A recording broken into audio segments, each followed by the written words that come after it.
জাতিসংঘের সাধারণ অধিবেশনের ফাঁকে বৈঠক হচ্ছে না ভারতের প্রধানমন্ত্রী নরেন্দ্র মোদী এবং বাংলাদেশের অন্তর্বর্তী সরকারের প্রধান উপদেষ্টা ডক্টর মোহাম্মদ ইউনূসের সাথে।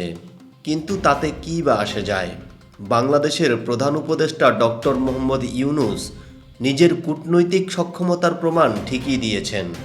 জাতিসংঘের ৭৯তম সাধারণ অধিবেশনে এবার বৈঠকে বসছেন মার্কিন প্রেসিডেন্ট জো বাইডেন এবং ডক্টর মোহাম্মদ ইউনূস। গত ৩ দশকে বাংলাদেশের হয়ে যে কাজটি কেউই করতে পারেনি সেটিই এখন করে দেখাচ্ছেন ডক্টর মোহাম্মদ ইউনূস। ডক্টর মোহাম্মদ ইউনূসের সাথে জো বাইডেনের এই সাক্ষাৎটি শুধু বাংলাদেশের ইতিহাসে নয়, যুক্তরাষ্ট্রের ইতিহাসেও বিরল একটি ঘটনা। জাতিসংঘের সাধারণ অধিবেশনের জন্য সাধারণত যুক্তরাষ্ট্রের প্রেসিডেন্ট ১ থেকে ২ দিনের জন্য নিউ ইয়র্কে যান। সেখানে আয়োজক দেশ হিসেবে একটি সংবর্ধনার আয়োজন করে থাকেন প্রেসিডেন্ট। সেই সুযোগে বিশ্ব নেতারা যুক্তরাষ্ট্রের প্রেসিডেন্টের সাথে দেখা করার সুযোগ পান। এর বাইরে কোনো দ্বিপক্ষীয় বৈঠকের ব্যবস্থা থাকে না।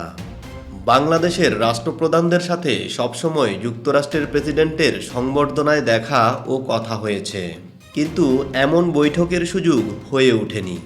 ডক্টর মোহাম্মদ ইউনূসের সাথে জো বাইডেনের এই বৈঠক রীতিমতো অবাক করার মতোই একটি বিষয়। গত ৮ আগস্ট সরকারে যোগ দেওয়ার পর নিউ ইয়র্কে জাতিসংঘের সাধারণ অধিবেশনে যোগ দেওয়াটাই হচ্ছে ডক্টর মোহাম্মদ ইউনূসের প্রথম বিদেশ সফর। বাংলাদেশের পররাষ্ট্র মন্ত্রণালয় সূত্রে জানা গেছে, সব ঠিক থাকলে নিউ ইয়র্ক স্থানীয় সময় ২৪ সেপ্টেম্বর বাংলাদেশ ও যুক্তরাষ্ট্র সরকারের শীর্ষ নেতাদের মধ্যে বৈঠক অনুষ্ঠিত হবে। মার্কিন পররাষ্ট্রমন্ত্রী অ্যান্থনি ব্লিংকেনের সঙ্গেও বৈঠকের সম্ভাবনা রয়েছে ডক্টর ইউনূসের। এর পাশাপাশি ডক্টর মোহাম্মদ ইউনূসের সাথে বৈঠক হবে পাকিস্তানের প্রধানমন্ত্রী শাহবাজ শরীফ এবং নেদারল্যান্ডস ও নেপালের প্রধানমন্ত্রী প্রেসিডেন্টের সাথে। এছাড়া ইউরোপীয় কমিশনের প্রেসিডেন্ট উর্সুলা ভন ডার লিয়েনের সঙ্গে বৈঠক করবেন প্রধান উপদেষ্টা ডক্টর মোহাম্মদ ইউনূস। বৈঠক হবে বিশ্বব্যাংক এবং IMF-এর শীর্ষ কর্মকর্তাদের সঙ্গেও। ডক্টর মোহাম্মদ ইউনূসের সরকার গত ৮ আগস্ট শপথ নেওয়ার পর ১৫ সেপ্টেম্বর যুক্তরাষ্ট্রের উচ্চ পর্যায়ের প্রতিনিধি দল ঢাকা সফর করে গেছেন। এই সফর শেষ হওয়ার ১ সপ্তাহের মধ্যে ডক্টর মোহাম্মদ ইউনূসের সাথে বৈঠক করছেন যুক্তরাষ্ট্রের প্রেসিডেন্ট জো বাইডেন।